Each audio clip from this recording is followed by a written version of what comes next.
Greetings from Boston. My name is Aaron Knapp. Welcome to Tennis Talk Daily. Well, we asked for a young player to come along to serve a particular function for us, to pursue a particular mission with incredibly important implications for the sport of tennis. Now, on the one hand, that mission involves Roger Federer in particular, because we want to preserve and protect Roger's legacy, Roger's assets, Roger's estate, as it were. His distinction as the greatest tennis player of all time, because that's what we believe, that he is now and forever the greatest tennis player of all time. But on the other hand, our mission is bigger than that, isn't it? Because we want to preserve and protect the style of play that Roger embodies, the all-court game that he brings, the critical key to which is the one-hander, the one-handed backhand. And this tradition of all-court play that Roger represents and that we want to protect goes back decades and decades and decades to the beginning of tennis. In the beginning, God created the one-hander. But there have been other exponents of this style of play. Pete Sampras, Stefan Edberg, Boris Becker, John McEnroe, Rod Laver, Don Budge, Ken Rosewall. The list goes on and on and on.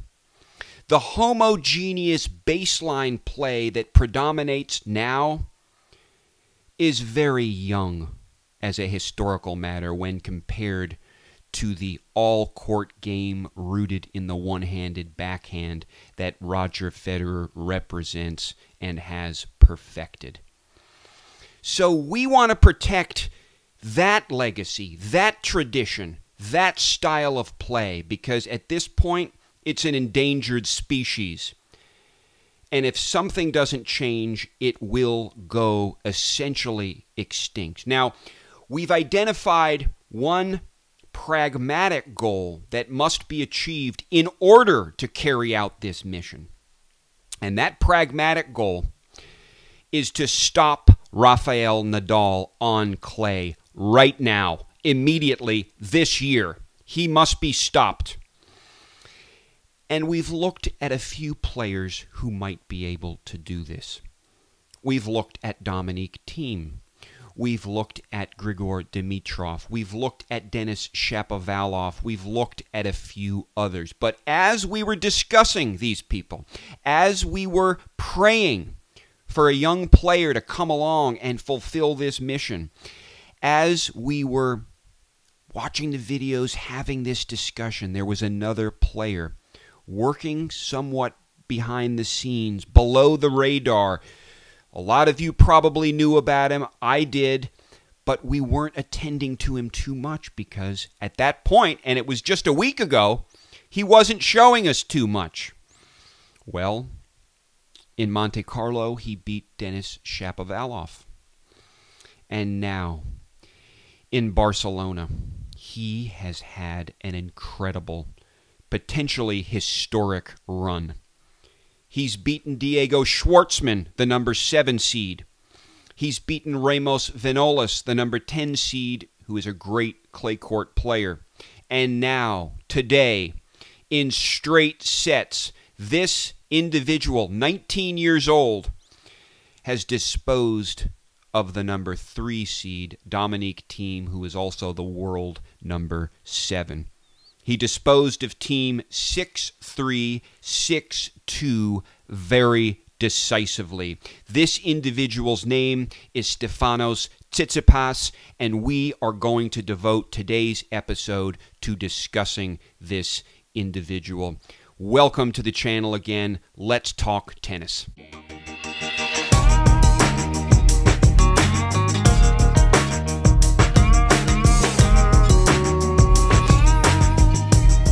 19-year-old Stefanos Tsitsipas has had an incredible run in Barcelona. Historians may very well look back on it and call it historic, groundbreaking, transformative. It's probably too soon to tell, but we do know that Tsitsipas brings all the elements we require. A gorgeous one-handed backhand that he frequently hits with topspin, but he also has a slice and a number of other options that he can draw on.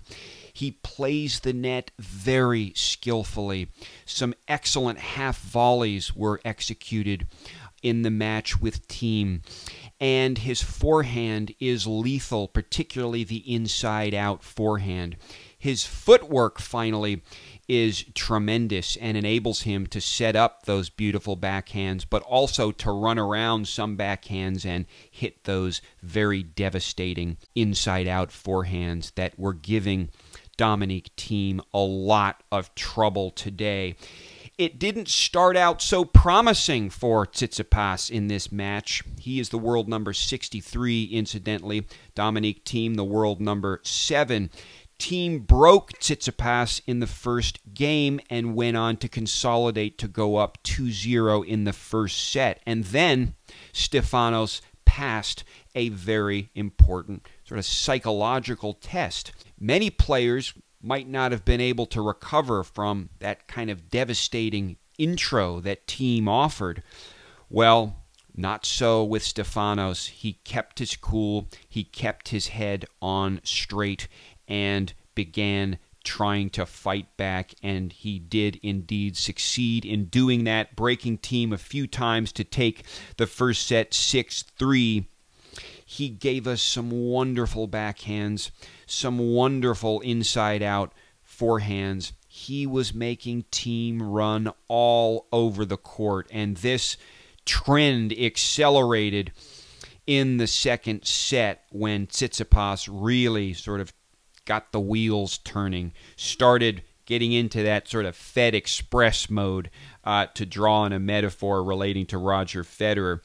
Well, that set didn't go well for Thiem at all. Thiem sort of fell apart. And a few folks on Twitter did mention that Thiem wasn't playing so well. I think the commentators mentioned that as well. I think that was pretty clear from what happened. There's a lot of errors coming out of Thiem's side of the court, but we have to give a lot of credit to Tsitsipas. He did win this match on balance. He did what was required, and if he can bring that level of play to the semifinal and ultimately to the final, I think he stands a fairly good chance of taking his first professional level title, certainly his first 500 level title. So the next match will be against Carreno Busta, and I favor Tsitsipas in that match. Again, if he can bring the same level of play against Carreno Busta as he brought against Thiem, again, notwithstanding Thiem's kind of problematic level of play, I think he kind of choked a little bit, particularly towards the end. Maybe he just got down on himself. But if Tsitsipas can bring that to Carreno Busta, I think he can prevail. And then finally, it looks like the other semifinal is going to be Nadal versus Goffin.